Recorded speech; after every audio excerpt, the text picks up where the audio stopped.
How to use Canva to make money online. My today tip is to create baby shower invitations, either online ones or printed ones.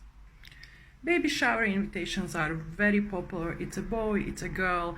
It could be different sizes of invitations. It could be the kind of like the poster. It could be something online what people use only on their mobile. So the size of the invitations is up to you.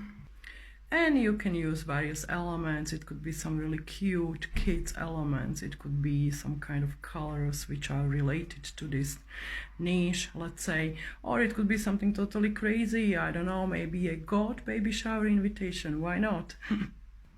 So you can sell the online version so people download it and print it themselves. Related to this niche or topic, you can actually, sell different products. So let's say a physical banners, you can sell some, you can create napkins, decorations, baby shower gifts. Yeah, it's a huge niche or topic which is very popular, and lots of options to create here.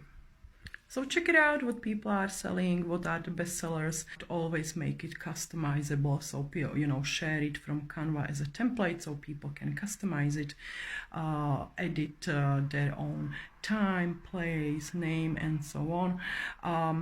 Easy to set up in Canva.